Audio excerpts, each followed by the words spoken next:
Écoutez, bonjour à tous. Je suis très content d'être avec vous ce matin et je remercie Corinne et ses équipes de Renatalente de m'avoir invité. Et je sais que la partie commerciale est portée beaucoup par Renatalente, entre autres avec le programme Essor. Alors, je vais essayer effectivement de démocratiser ce qu'est l'inbound marketing. Je ne sais pas si dans la salle des gens connaissent, si vous pouvez lever la main, ceux qui connaissent déjà ce que c'est l'inbound marketing. Ah bah, il y a des experts. Alors, la commande qui m'a été passée, c'était plutôt de démocratiser l'inbound marketing et puis pas forcément de parler aujourd'hui de partie technique, puisqu'on sait que dans cette partie-là, il y a beaucoup de choses qui sont un peu plus compliquées. Alors, je vais tout d'abord vous parler un petit peu de l'historique de l'inbound marketing. Et donc, je dois vous parler de Seth Godin, qui a publié un livre, on est dans les années 2000. Alors, c'est un petit peu vieilli, mais il y a des idées assez intéressantes. Et entre autres, en fait, Seth Godin, qui est en fait un entrepreneur américain et qui était le directeur marketing direct de Yahoo, en fait, il a popularisé le thème du marketing par permission. Et c'est vrai que cette thématique est très importante pour comprendre l'esprit de l'inbound marketing. En fait, c'est un mode d'approche de communication et de publicité qui demande en fait la permission aux personnes ciblées. Et donc, c'est extrêmement important. C'est-à-dire que la finalité, globalement, du marketing par permission, c'est d'inciter le client à entrer, puis accepter un niveau de permission croissant. Et donc, en fait, on va demander donc un consentement à ce prospect, à ce client, par rapport à un produit de marque via du marketing relationnel. Alors, c'est vraiment des notions importantes parce que c'est effectivement ce qu'on retrouve un petit peu sur Internet aujourd'hui, qui je dirais, on a beaucoup de publicité intrusive. Il y a un rejet, globalement, de tout ce qui est intrusif. Et donc, on est dans un mode de permission. Et c'est bien la naissance de l'inbound marketing. On est dans les années 2000. Vous avez un événement, un deuxième événement qui est assez important. C'est effectivement en 2006. C'est le lancement de la plateforme et du logiciel HubSpot, qui est donc le référent mondial de l'inbound marketing, avec cet outil, qui est une plateforme qui va gérer l'ensemble des campagnes. Et en plus, je dirais qu'HubSpot a apporté la vraie méthodologie de l'inbound marketing. Donc, vous avez les deux créateurs qui sont présents. Et puis, 2012, vous avez Arnaud Ranou de MakeChef.com qui a importé l'inbound marketing des États-Unis en France et à Rennes. Donc, c'est vraiment les trois événements, je dirais, majeurs qui marquent un peu l'histoire avec, je dirais, une histoire bretonne. Alors, on est dans un monde qui évolue. Vous le savez tous et puis on le vit tous. J'ai fait un parallèle un petit peu entre ce qui se passe avec le consommateur, le particulier, et puis ce qui se passe dans l'entreprise. Vous le savez, les réseaux sociaux sont venus dans l'entreprise par le particulier. C'est lui qui a insufflé les réseaux sociaux dans l'entreprise. Aujourd'hui, 78% des Français possèdent un smartphone. La conséquence, c'est que si votre site internet n'est pas responsive, il n'est plus référencé par Google. 93% des acheteurs B2B, et l'inbound marketing est plutôt une solution B2B que B2C, recherchent des informations sur Google avant d'aller en rendez-vous en clientèle. Et puis parallèlement, on a un décalage qui est encore existant, c'est que vous avez une entreprise sur deux qui n'a pas de site internet, et vous avez 73% des TPE-PME qui ne sont pas sur Facebook, en page entreprise. Donc on voit bien qu'on a un décalage qui existe. Le consommateur va plus vite que l'entreprise. Alors, on a l'essor des réseaux sociaux. Vous le savez tous, vous les utilisez. Twitter, c'est 12 millions d'utilisateurs mensuels en France. YouTube, c'est 24 millions. Et Facebook, c'est 31 millions. Donc, on a un essor et donc un changement du comportement qui est lié aussi à l'essor globalement des réseaux sociaux. Les socionautes, comme on les appelle aujourd'hui, passent 2 heures en moyenne sur les réseaux sociaux. Donc je ne sais pas quelles sont vos pratiques, mais très rapidement, on est dans un temps assez conséquent. D'ailleurs, on a un peu de mal du coup à faire la morale à nos enfants qui passent du temps sur les écrans parce qu'on n'est pas les modèles. On est dans un monde connecté partout, au bureau, à la maison, au lit, pendant le petit déjeuner, dans le transport, aux toilettes, et éventuellement pendant les conférences. En sortie, on est connecté partout, tout le temps, dans tous les lieux. Le mode de consommation évolue. Avant, j'allais acheter principalement dans des magasins, dans des enseignes. Aujourd'hui, globalement, j'achète avec mon smartphone, j'achète sur mon ordinateur. Donc très clairement, on a une rupture qui est en train de se faire entre le commerce traditionnel et puis le commerce digital. Et puis quand il n'achète pas en ligne, il se renseigne ou on se renseigne, on fait des recherches, on compare. On est très clairement sur le web pour faire toutes nos recherches. Google, c'est plus de 2 milliards de requêtes par an. C'est, je dirais, toutes les secondes, c'est 63 000 recherches. Et je ne sais pas si vous avez remarqué, donc à TF1, sur les 3 derniers journaux télévisés du dimanche, ils tapent la requête des hommes politiques qui se présentent au présidentiel pour mesurer, du coup, ce qui a été le plus cherché par les internautes et pour donner en fait une sorte de baromètre en disant, bah, tiens, cette semaine, c'est Hollande qui a été beaucoup plus cherché sur ce qu'il proposait. Donc on voit bien que même aujourd'hui, les journalistes utilisent ça comme un baromètre, tellement que ça a pris de l'ampleur. Voilà. Alors tout ça pour arriver au parcours client qui change. Je pense que vous le connaissez sans doute pour les experts, c'est Google qui le présente, mais je pense que c'est vraiment extrêmement important de se redéfinir ce parcours client. Donc avant, on va dire que c'était dans les années 2000, jusqu'en 2005, vous aviez 3 étapes dans le parcours d'achat. Vous aviez la stimulation du besoin, vous aviez l'acte d'achat, qu'on peut appeler le moment de vérité, et puis vous aviez l'expérience client. Alors je vais me permettre de prendre un exemple, je vais prendre une Clio. Vous aviez donc la stimulation du besoin si vous aviez du 4x3 qui faisait la promotion de la sortie de la nouvelle Clio, de la presse. Et puis du coup, ça donnait envie au consommateur d'aller acheter sa Clio. Alors il allait souvent sur la porte ouverte. Ensuite, il y avait l'acte d'achat, le moment de vérité. Il achète sa voiture en concession. Et puis, je dirais l'expérience client, il roule avec. Alors il se dit soit c'est super, c'est ce que j'attendais. Soit il vibre sur la 4 voies, c'est moins bien. Bon voilà. Donc on est sur ces 3 étapes du parcours client. Aujourd'hui, très clairement, le parcours client, c'est 5 étapes. Première étape, je suis toujours sur la stimulation du besoin. Donc on va retrouver le 4x3, la presse, etc. On va aussi retrouver beaucoup de communication sur le web, puisqu'aujourd'hui 20% des dépenses publicitaires sont dans le digital. Donc la stimulation du besoin va aussi passer par le digital, donc le display, les bannières et les publicités sur le digital. On va retrouver une nouvelle étape qui est en fait la recherche et la prise de décision. C'est-à-dire qu'aujourd'hui, et vous-même, vous êtes sans doute dans cette approche-là, je vais aller comparer sur Internet, je vais aller regarder les forums, je vais regarder les avis et je vais prendre ma décision. J'ai une petite anecdote. Mes beaux-parents, ils ont acheté une machine à laver il n'y a pas très longtemps. Ils ont été à Darty, ils ont dit on veut celle-là. Ils ont regardé la taille, tout ce que ça faisait. Ils ont 70 ans. Donc j'étais un petit peu scotché. On est bien dans cette étape-là. Je recherche, je prends ma décision. Je retrouve donc le moment de vérité qui est l'acte d'achat. Donc je vais chez Darty, je vais en concession. Alors, un des changements, c'est que le commercial ne peut plus traiter l'acheteur comme il le traitait avant. Si vous allez chez Darty, que vous avez comparé toutes les enceintes qui existaient et vous savez exactement que vous voulez la marque Bose avec telle puissance et que le commercial vous traite comme si vous ne connaissiez rien, ça va être compliqué. Donc, il y a un vrai changement aussi de l'attitude du commercial à avoir intégré des consommateurs qui sont très informés, qui ont comparé et qui, des fois, ils en savent un peu plus que lui. Et donc ça, c'est un vrai changement. On retrouve effectivement donc l'acte d'achat et vous allez avoir l'expérience client. J'essaye mon produit, voilà, il est bien. Et puis, 5e étape, c'est qu'en fait, je vais aujourd'hui partager ce que je vis dans mon expérience client sur les réseaux, avec l'évolution des réseaux sociaux. Donc, je vais dire, le truc, il est nul, ça ne marche pas, etc. D'où aussi une étape importante pour l'entreprise, c'est l'e-réputation. C'est essayer de quelque part d'avoir des avis positifs sur les produits.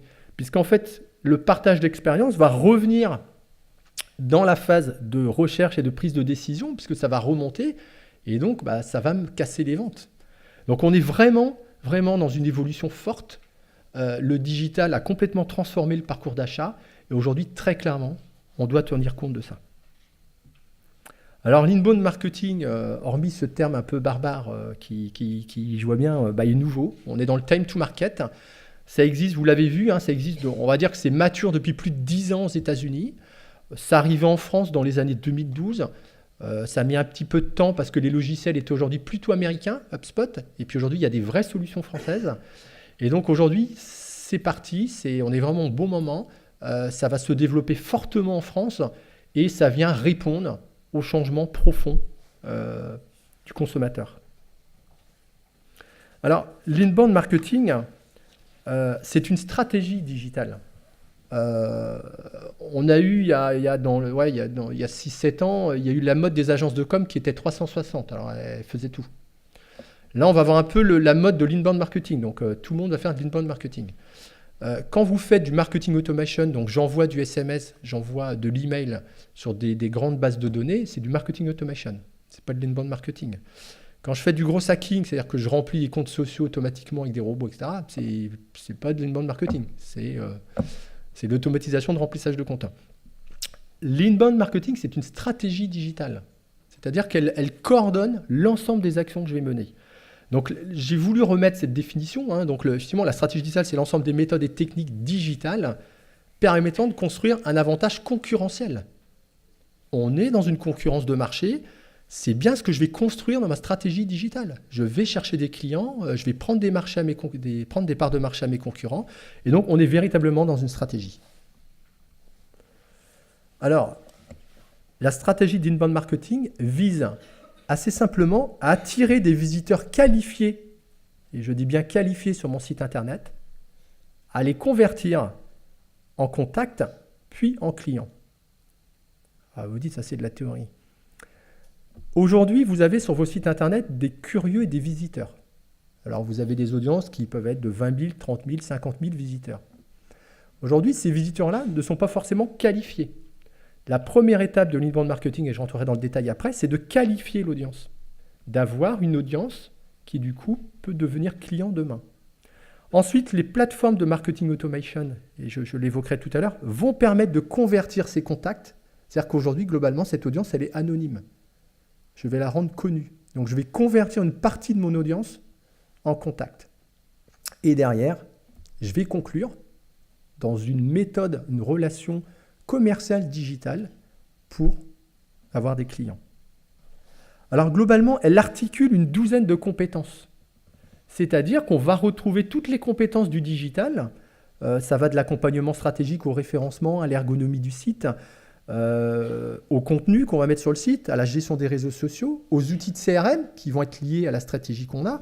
Et donc, on vient bien coordonner l'ensemble des actions qu'on fait. C'est-à-dire qu'aujourd'hui, souvent, vous avez des pratiques, et sans doute des bonnes pratiques, en référencement, en ergonomie, mais globalement, il n'y a pas de stratégie globale qui lie le tout pour transformer les visiteurs de mon site en clients. La stratégie d'inbound marketing, c'est ça. Alors, ce qui est intéressant, c'est qu'aujourd'hui, je vous parlais de l'évolution du mode de consommation, on a une vraie évolution du média. Aujourd'hui, les médias qu'on utilisait, c'était la presse, c'était l'affichage, etc. Aujourd'hui, on devient son propre média dans une stratégie d'inbound marketing. C'est-à-dire qu'en diffusant du contenu personnalisé à valeur ajoutée à des prospects cibles sous différents formats, articles de blog, e-book, tutoriels, webinaires, je vais en fait devenir mon propre média tout le temps à destination du client final.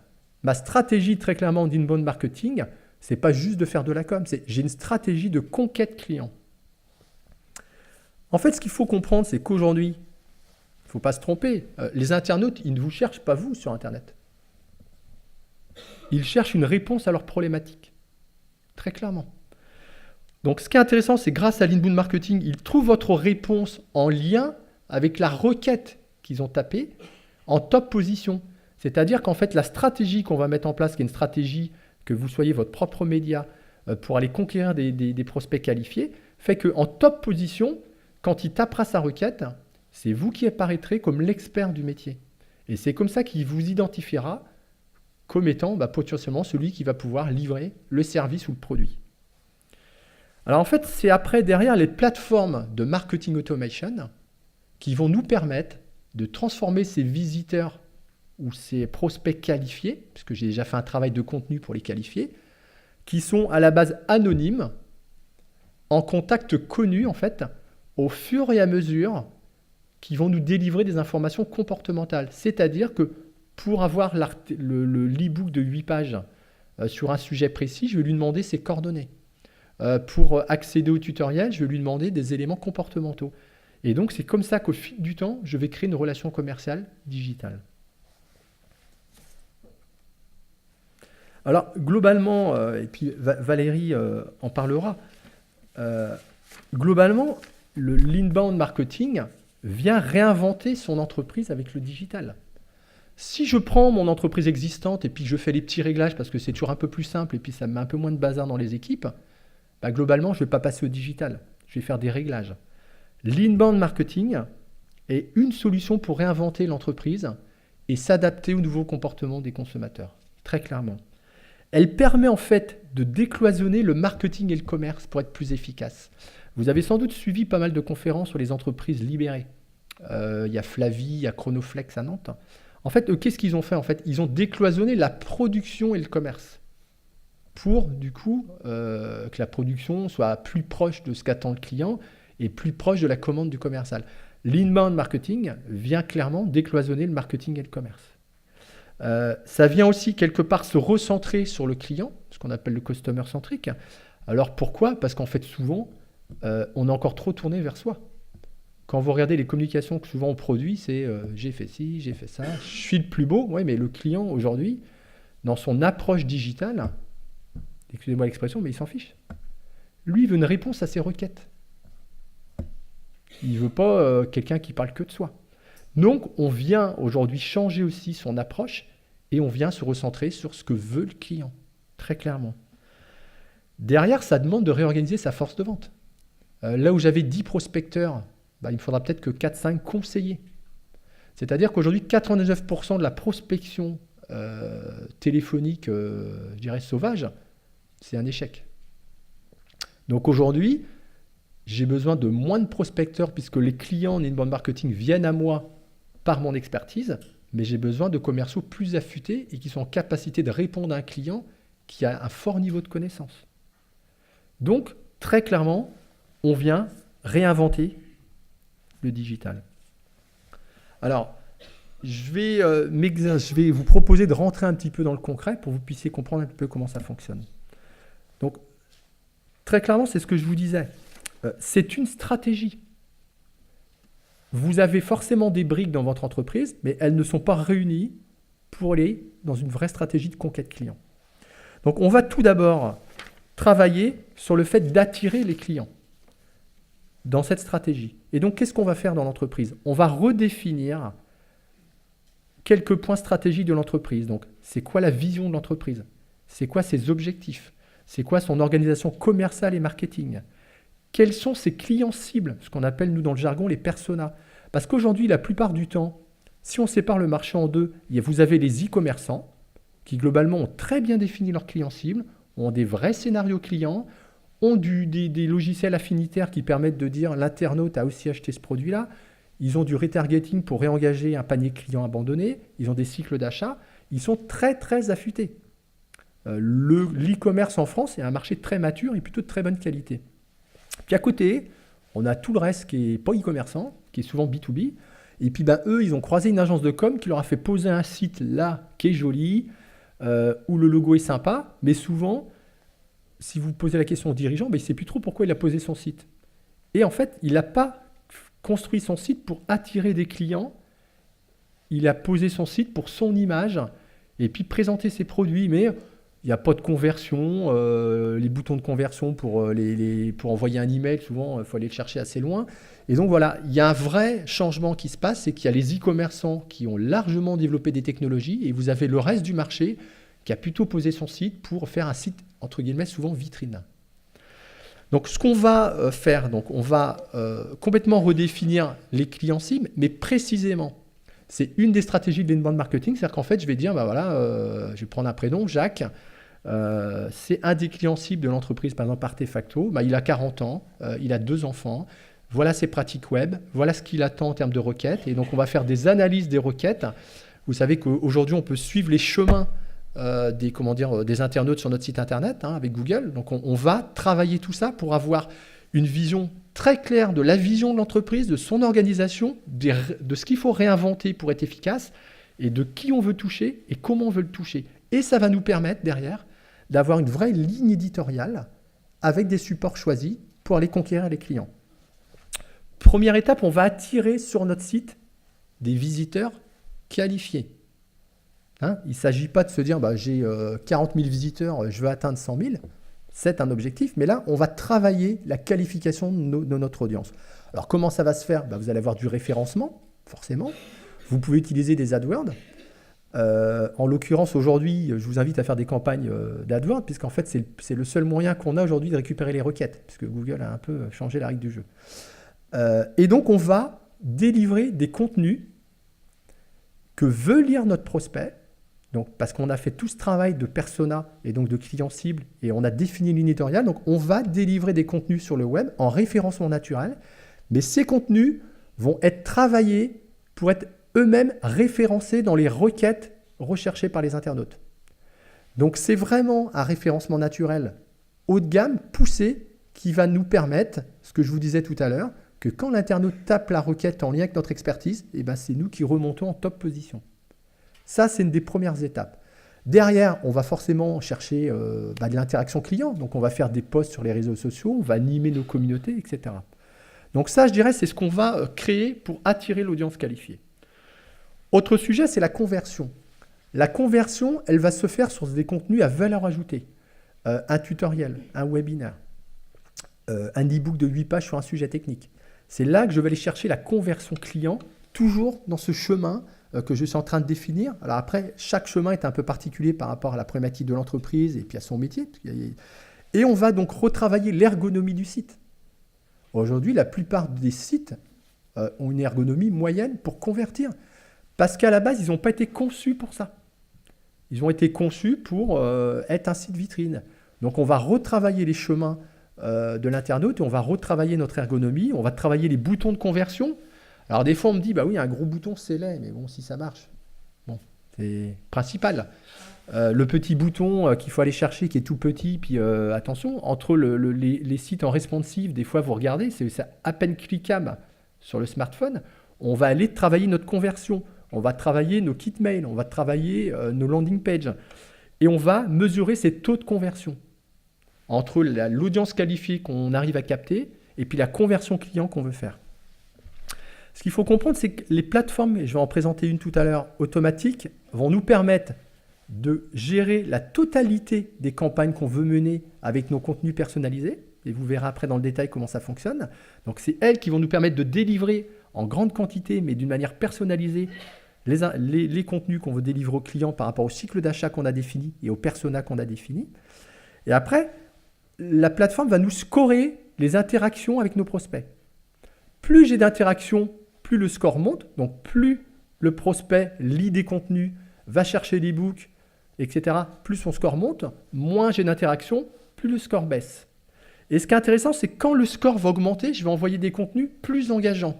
Un rendez-vous, une proposition d'audit, une offre promotionnelle, je vais jouer l'interaction client. En fait, souvent, on me dit, ouais, l'inbound marketing, c'est barbare. En fait, on ne réinvente pas le commerce. Dans l'e-commerce, il y a commerce. Dans l'inbound marketing, c'est du marketing et du commerce. On est dans une relation commerciale comme on le fait, mais à part qu'elle est digitalisée. Donc, il faut très clairement démocratiser le sujet. C'est du business, c'est du commerce, à part qu'on utilise des outils modernes. Donc, on va aller ensuite chercher la phase de conclusion. La phase de conclusion, elle va se faire de deux façons. Soit le prospect vous appelle parce qu'il répond très clairement à l'offre, il veut un devis, etc. Soit votre force de vente, parce que le score est de 80 sur 100, et donc on va appeler ça des prospects chauds. On parle du prospect froid, tiède et chaud. Et quand il est chaud, on va transférer très clairement à la force de vente, c'est pas là mon slide, on va transférer à la force de vente le contact chaud. Et derrière, on va fidéliser. Donc fidéliser, c'est ce que vous connaissez un petit peu. On va continuer à envoyer des offres, des newsletters, Et puis, ça peut être aussi je dirais des invitations à des soirées privées, etc. On est très clairement dans le cycle commercial, à part qu'on utilise des outils modernes et avec la recherche d'interaction. Alors, ça nécessite quand même, pour avoir de l'interaction, d'avoir des bonnes notions de marketing et des bonnes idées. Parce qu'il faut aller chercher du like, il faut aller chercher des contenus. Vous êtes sur les réseaux sociaux et vous voyez bien que avant d'avoir 100, 200 engagements, faut être malin, faut bien travailler le sujet. Alors, ce que je vous propose, je vais vous expliquer comment marche une plateforme automatique, parce que souvent c'est la question, on me dit ouais, bon, c'est un peu théorique, et comment marche une plateforme. Alors globalement, les plateformes de marketing automation, alors vous en avez plusieurs, vous avez Plaisy en France, HubSpot, Marketo, Mercantive. Bon, globalement, je dirais qu'elles sont à peu près similaires, plus ou moins abouties. Vous avez, des plateformes très abouties comme HubSpot. Par contre, les prix sont du simple au triple. Donc, ça dépend aussi de la stratégie qu'on veut mener. C'est bien ces plateformes qui vont nous permettre que l'audience qualifiée qu'on a travaillée devienne connue. Puisque c'est elle qui va gérer globalement ce qu'on veut gérer en termes de relations commerciales.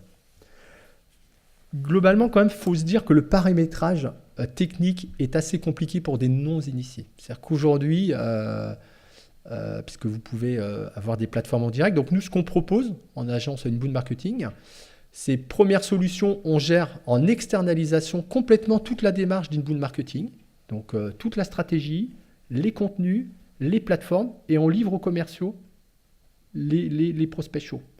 Et puis deuxième solution, on peut effectivement développer un site sur une plateforme, donc on sur un site, par exemple sur de la plateforme HubSpot, faire du conseil technique, et puis après accompagner en stratégie. Donc il y a beaucoup de solutions possibles, mais aujourd'hui, très clairement, il faut être assez affûté pour gérer les plateformes, parce que il y a un peu de code à faire, il faut faire les templates, il faut faire les kits mail, il faut gérer les plateformes qui sont malgré tout des outils informatiques. Donc voilà, donc plusieurs solutions existent. Alors, je me suis dit que ça serait bien de vous présenter 4 slides pour vous montrer ce qu'est une plateforme, parce que souvent, on ne sait pas trop ce que c'est. Donc en fait, nous, globalement, on va mettre en place la stratégie complète d'inbound marketing, avec ce que je vous ai dit, la définition de la stratégie de l'entreprise. On va réinventer, décloisonner le marketing et le commerce. On va définir nos personas. On va mettre en place notre stratégie de contenu avec nos calendriers. Et les calendriers, c'est important. Une entreprise sur deux me dit j'ai pas assez de rigueur. C'est-à-dire qu'en fait, j'avais prévu 3 articles de blog ce mois-ci, mais bon, il y a eu aussi la porte ouverte du truc, et puis du coup, on en a fait un. Donc, il y a un vrai problème de rigueur. C'est-à-dire qu'en fait, quand on sous-traite, il y a un calendrier qui est fait, on externalise la production des contenus, la rigueur, elle est là. La rigueur permet l'interaction. Si à la fin de l'année, je fais le bilan et j'ai fait que 2 articles de blog et puis une vidéo, c'est clair qu'il ne faut pas se leurrer, j'aurai moins d'interaction. Alors, qu'est-ce que nous, on va voir sur nos plateformes en externalisation ? Là, j'ai mis le slide du tableau de bord. J'ai mon tunnel de vente, J'ai mon tunnel de vente et donc je vais voir les visites de mon site web, puisqu'en fait, on va mettre des trackers sur l'ensemble du site internet et on va relier à la fois le site à la plateforme et à la fois la CRM du client, s'il en a une, à la plateforme. Et donc, on va avoir les visiteurs du web, on va savoir qui est scoré positivement et donc qui est rentré comme client. Je vais savoir mes visites du mois, mes interactions, et donc je vais gérer la totalité de la stratégie d'inbound marketing sur un tableau de bord. Derrière, là j'ai mis effectivement par exemple un e-book, et quand je vais avoir dans ma plateforme l'ensemble de mes articles de blog, de mes vidéos, de mes e-books que je vais délivrer d'une manière personnalisée par mon logiciel aux prospects par rapport au cycle d'achat dans lequel ils sont. Donc c'est la plateforme qui va paramétrer, et je vais donc... Là, par exemple, c'est le cas d'un e-book. Je vais connaître l'interaction de l'e-book. Je vais savoir combien de fois il a été téléchargé, combien de fois je suis rentré en interaction. Si demain, je n'ai pas d'interaction, la question à se poser, c'est est-ce que mon e-book est de qualité ? S'il ne l'est pas, je vais réécrire mes articles de blog et je vais changer les contenus de mes e-books ou de mes tutoriels. Là, c'est intéressant. Je vous disais tout à l'heure, donc vous êtes tous concernés. Et je l'étais, j'ai accompagné un peu plus de 200 entreprises là, en 5 ans, et donc je l'étais dans l'accompagnement qu'on faisait. Bon, très clairement, la partie commerciale reste entière pour les entreprises, c'est une vraie problématique, et encore plus pour les entreprises traditionnelles qui doivent s'adapter au digital. Globalement, on est tous pareils, on a tous des audiences fortes, et puis on est content. On se dit, ouais, c'est chouette, mon site, il a 50 000 visiteurs. Ouais, mais j'ai combien de conversions par mon site internet ? Et souvent, les demandes de mail, c'est plutôt moyen. Là, en fait, ce que je vous disais, grâce à la stratégie d'inbound marketing, tous les prospects qui vont rentrer en interaction avec moi et qui vont me donner des coordonnées, des données comportementales, je les vois apparaître. J'ai les contacts de toutes les personnes qui sont rentrées en interaction dans ma stratégie avec les contacts que j'ai diffusés. Et si je vais plus loin, là, je vous ai mis la fiche d'un client, Stéphane Pi, et j'ai sa fiche complète, j'ai sur la partie droite l'activité, j'ai l'historisation complète dans ma plateforme des interactions que j'ai eues. Si par exemple, il est venu sur mon site depuis le mois de mai, et puis aujourd'hui, parce que je faisais une conférence, il est sympa, il est venu en interaction, et puis il a téléchargé un article en mettant ses coordonnées. Je vais récupérer tout ce qu'il a fait dans mon site, même avant. Et je vais par les plateformes automatiques savoir aussi ce qu'il fait sur les réseaux sociaux. Et donc, ma fiche client va s'agréger de données comportementales. Et donc là, vous voyez, on voit scoring en haut, il est à 4 sur 5. Et quand il va atteindre le nombre de 5, si c'est ce qu'on a défini avec l'entreprise, je vais estimer que c'est un prospect chaud et je vais donc livrer son contact qualifié avec sa fiche à la force de vente. Et donc, la force de vente, elle va devoir quelque part rentrer en contact dans une relation commerciale, mais dans une relation commerciale aboutie. Et c'est là que je parlais de réinventer ces méthodes. On a besoin de plus de conseillers que de prospects purs aujourd'hui. Donc je pense que ces quelques slides vous permettent effectivement de peut-être mieux voir. Alors, une plateforme, c'est un peu plus complexe que ça. Mais je voulais faire assez simple. Et donc après, je livre donc les contacts à la force de vente. Ce qui est extrêmement intéressant aussi dans les plateformes de marketing automation, c'est que si vous avez donc une CRM, par exemple, et que vous avez, 1000 prospects qui n'ont pas été travaillés, on va pouvoir aussi mettre ces prospects dans la plateforme comme s'ils étaient rentrés par le site Internet. Et donc, on va les retravailler d'une manière digitale. Et donc, ça va optimiser et vous allez donc remettre du coup vos prospects dans un cycle d'achat avec des interactions. Et donc, ça vient effectivement. Et après, ça peut aller dans l'autre sens, c'est que les contacts qu'on a, je peux aussi les mettre dans la CRM. Du coup, tous les contacts qui rentrent par le site web. Et du coup, interagir avec ma CRM. Il y a des logiciels qui permettent de bien faire les passations. Bon, j'invite souvent... certaines plateformes permettent d'utiliser la plateforme comme CRM. Bon, c'est aussi une opportunité qui existe. Maintenant, d'avoir des fois des CRM à côté, ça permet aussi d'avoir plus d'interaction avec la comptabilité, par exemple. Donc, c'est des choix, je dirais, d'entreprise. Alors, les bénéfices qu'on peut avoir de l'inbound marketing. Très clairement, vous profitez du potentiel du web et vous n'êtes pas juste à regarder une audience. Vous dites, tiens, cette audience, je vais l'utiliser pour avoir des clients. Vous allez très clairement transférer des contacts chauds à votre force de vente. Donc, c'est quelque part l'action que le dirigeant mène dans son entreprise en la digitalisant. Elle est pour développer le chiffre d'affaires et aider les commerciaux à mieux vendre. Je dispose de résultats mesurables et concrets. Vous avez des interactions, vous avez les fiches de vos clients, vous connaissez votre audience, vous connaissez vos taux de conversion. Le digital transforme les investissements qu'on peut faire parce qu'aujourd'hui, tout est mesurable. Et donc, je peux piloter, faire des choix. Et si demain, quelque part, il n'y a pas d'interaction sur des sujets, il faut les changer. Il faut refaire ses contenus, il faut refaire son site, il faut revoir son ergonomie. On peut mesurer ce qu'on mesurait moins dans les médias traditionnels. Je vais aussi digitaliser mon entreprise. Et donc, c'est un peu à la mode. Moi, je viens du business. J'ai fait beaucoup de commerce pur et beaucoup de management d'équipes commerciales et de marketing. Et aujourd'hui, très clairement, il faut digitaliser l'entreprise pour des résultats concrets pour l'entreprise. Si c'est digitalisé juste pour se faire plaisir et puis dire, il y a des fois des entreprises où on voit effectivement, tout le monde a eu sa tablette et puis c'est digitalisé. C'est possible. Mais je pense qu'aujourd'hui, on peut la digitaliser en s'adaptant au changement de comportement du consommateur. Et très clairement, là en plus, c'est que du gain pour l'entreprise. Je m'adapte au changement très clairement du consommateur. Et il faut s'y adapter. Et on est nous-mêmes les mêmes consommateurs que ceux que j'ai décrits. Et je fais des économies. Parce qu'aujourd'hui, je vais réinventer mes pratiques. Je vais faire des choix budgétaires. Je vais aussi revoir ma force de vente. je vais revoir mon organisation marketing. Très clairement, je vais faire des économies. Alors en fait, j'ai pris le cas de Mediaveil. Alors c'est toujours un peu compliqué de vous montrer des cas clients, on en a, mais parce qu'il faut que le client accepte. Et souvent, du coup, c'est aussi un peu le secret de l'entreprise. Alors Valérie a accepté tout à l'heure de dire quelques mots sur la stratégie qu'on va mettre en place à Artefacto. Alors j'ai pris le cas de Mediaveil, parce que Winboot est une filiale de Mediaveil. Nous, on est spécialisé en inbound marketing. Mediaveil est spécialisé dans le référencement, le web marketing, la veille, les contenus. C'est à Rennes, il y a 82 salariés, c'est un des leaders français. Voilà. Alors en fait, il y a 2 ans, le groupe Mediaveil a réfléchi à sa stratégie en inbound marketing.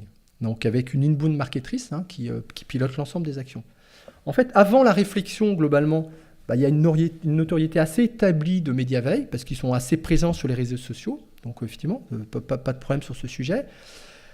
Vous avez un blog opérationnel qui est alimenté toutes les semaines d'articles de blog, de vidéos, puisque le groupe est présent sur toute la France, des articles corporels, des bilans sur les événements numériques.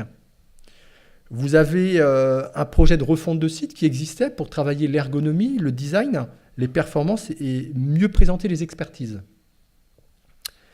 Et puis avant cette réflexion, la base de données, elle est conséquente, mais comme souvent, elle n'est pas très qualifiée. Les commerciaux, donc les besoins, les secteurs d'activité, les centres d'intérêt des clients, voilà. C'est toujours un peu le mal du commercial. Je l'ai eu dans ma jeunesse. Voilà. Et donc, il y avait globalement peu d'interactions et de génération de contacts qualifiés à transmettre à la force de vente. En fait, il y a une très bonne audience du site. On a un groupe qui explose. Il est passé en 6 ans d'1 million d'euros à 12 millions de chiffre d'affaires, donc 1000% de croissance. Mais il n'y a pas d'interaction véritablement de ce qu'on décrit de l'audience. Le bouche à oreille, la fréquence des événements, le potentiel important de l'entreprise fait qu'elle se développe. Mais on ne peut pas dire que c'est son site internet qui lui amène des clients en interaction. L'audience est forte, mais il n'y a pas ce qu'on évoquait en inbound marketing. Donc, Mediaveil s'est lancé dans la stratégie inbound il y a 2 ans.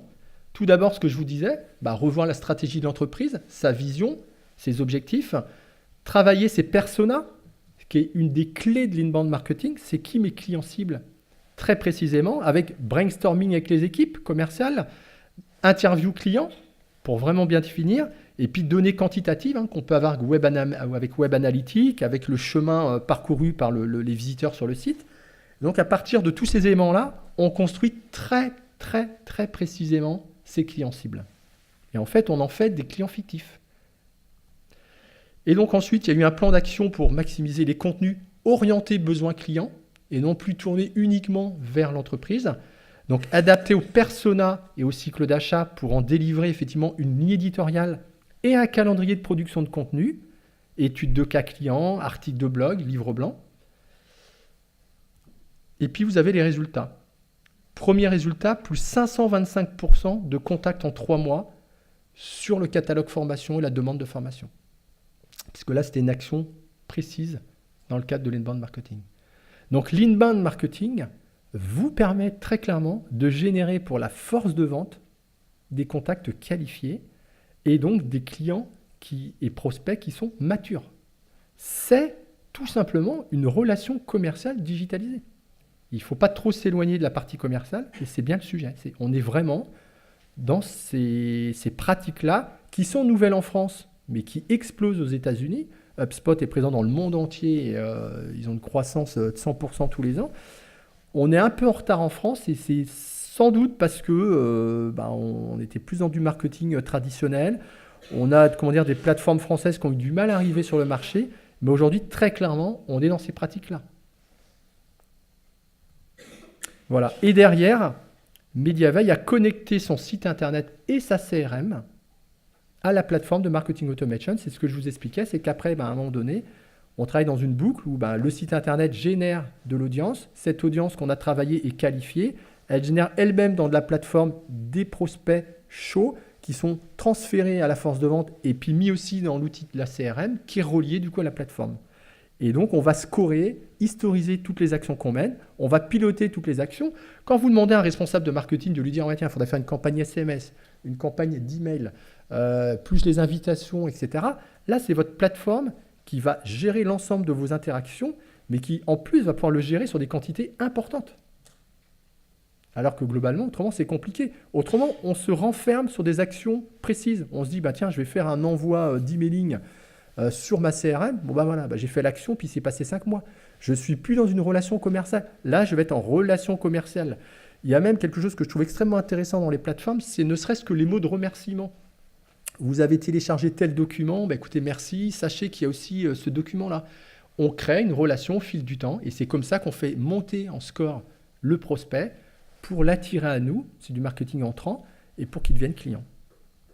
Voilà. Alors Mediavet, c'est ce que je disais, c'est 1000% de croissance en 6 ans, et c'est 30 collaborateurs en 2 ans, et c'est 30 pour l'année qui vient. Donc ça fonctionne. Donc voilà. Je ne sais pas s'il y a des... Merci.